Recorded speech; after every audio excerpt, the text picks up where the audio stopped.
We're gonna finish the movie and you're gonna wanna stay up to talk about it. So if I don't get caffeine in my system in the next 10 minutes, I'm literally going.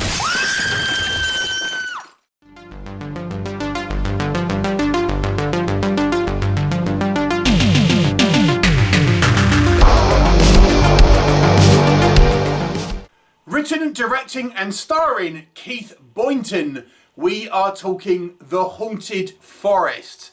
Now, despite this movie being called The Haunted Forest, it isn't actually about a haunted forest. It's actually about a scare attraction called The Haunted Forest. Kind of one of these Halloween events that we quite often see in America. And there have been a few movies that have dealt with the kind of these scare events. We don't get them so much in the UK, at least not to the scale that they are in the States.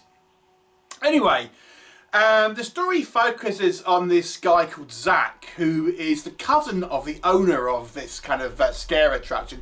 And apparently it was actually filmed at a kind of real scare attraction. And he ends up kind of working at the weekends and the run up to Halloween. And he's a kind of a horror obsessed kind of young person. And he's kind of going there, scaring the guests, things like this, getting to know all the other workers, potentially striking up a bit of a romance with one of the workers that are there. And things start to go a little bit wrong, and there seems to be a series of tragedies that happen in this kind of event, this scare attraction type thing. Someone gets killed, someone gets injured, and what's going on? Could it be the rival scare attraction people that have kind of sabotaging this one? Could it be the spirits of dead Native Americans that have been buried centuries before, coming back and getting revenge? Or could it be something else entirely different? You'll have to watch the movie and find out. So let's discuss. Now, interestingly, although this movie kind of presents like a horror film, it feels more like a kind of coming-of-age drama, to be honest, with some horror elements. So if you are wanting more of a light horror film, I mean, there are horror things that happen in it, particularly in the final act. You could watch this one and for the most part feel like you're watching a drama. The character of Zach, if we go into what I think works in this movie's favour, I mean, I think the idea of having a kind of coming-of-age style horror movie, it's an interesting one, because it kind of feels like it's a somewhat underexplored subgenre, or meshing of genres, I suppose. And I think the coming-of-age stuff is actually handled pretty well, and I think a lot of this is down to our lead actor, who plays the character of Zach, who is a very charismatic and charming kind of character. I mean, played by this actor. I think does a great job of making this character seem affable, likeable, someone that you could root for, but he has this kind of somewhat sort of awkwardness about him. He's a little bit kind of shy around the girls, a little bit kind of like out of place, a little bit of a kind of an outsider. And I think he makes the character seem very relatable, but also very kind of personable. So I think a lot of this movie's charm is down to the performance of our main character. So props to the actor there. I think he does a great job, and I think really, does a lot for this film. Now, I watched this movie without really knowing anything about it. I didn't really read too much about it. I hadn't seen a trailer. And as such, I went in pretty blind. And I have to say, now this might be a double-edged sword, but for me it worked. I really didn't know where this movie was going, because there's not a lot of horror that happens in the first half of the movie. In actual fact, this is why it feels more like a coming-of-age drama, because it just feels like you're watching this guy, getting to know these people and kind of like coming out of his shell a little bit more. And even when stuff does start to happen, you're offered a couple of different scenarios about what it could be. And it could be something completely different on top of that. So it's like there's definitely something going on, but going into this somewhat blind, it's like you don't know what's going on. And as such, it kind of makes it somewhat of an intriguing story, because you kind of want to know. I mean, you can get a vague idea about what it probably isn't, but you can kind of get some kind of like interest, I would say, because this movie kind of allows you to think, oh, okay, it could be any number of kind of opportunities for various kind of dark things to be happening here. And so it ends up being a little bit of a mystery to a degree about what the actual kind of the hell is going on here. So that I kind of quite enjoyed. And it's also, this movie is really helped by the fact that it is actually filmed on a actual scare attraction. So, these are kind of pre-made,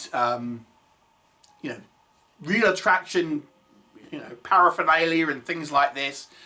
So again, it really benefits from shooting on this location, getting like the shots of the kind of the large crowds and things like this, which kind of gives the movie a kind of a sense of scale. If they had tried to kind of like, because it's obviously a lower budget movie, if they had tried to kind of like make sets and things for this, it really wouldn't have looked anywhere near as kind of like larger scale that it kind of looks as it is on here. So I think that kind of it's quite impressive. And like I said, there have been a few scare attraction style horror movies at this point, and a lot of them do actually tend to use these real events to kind of film out. But I think it makes sense, and I think it works this film as it probably has for others. Now, the horror is quite light on this film, and we've seen most of it in the kind of the final act of the movie. But I will say it's a kind of, this is like an entry-level horror film. What we do see is not particularly strong. So I think this movie is probably best suited for people getting into horror, or people who don't like particularly squeamish kind of scenes, not particularly gory. There's a couple of deaths, and we see a bit of mild gore, but nothing too gratuitous here. So there's some kind of interesting deaths possibly, but we just don't see a huge amount of them. But there's also some interesting sort of side characters that are introduced as well, which I think add a little bit of kind of depth to this world. So that's that's what I would say is the positives for this film. Let's talk about maybe what I think doesn't work in its favour so much. I think the movie is going to be a little bit too slow for some. As I said, this movie really feels more like a drama, a coming-of-age drama, for a good portion of the movie. And I will actually say, I think they're the best parts of this movie, and I'll come on to why I say that in a minute. But talking about those parts, I think the movie's pacing feels like a drama rather than a horror film. There's very little in escalating threats. As I said, the first real elements of horror, you don't really feel introduced until quite late in the game. Around the kind of the halfway mark, I would say, is the first real kind of sign of anything kind of untoward going on. And even then, that could be passed off as some kind of accident or something like that. So the movie feels like it's the pacing of a drama, rather than the pacing of a horror film. And as such, who is this movie made for? Because I suggest it probably isn't the drama crowd.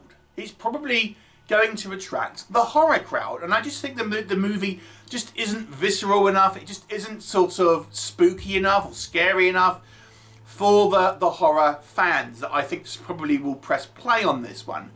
It's just maybe a little bit slow, a little bit low energy.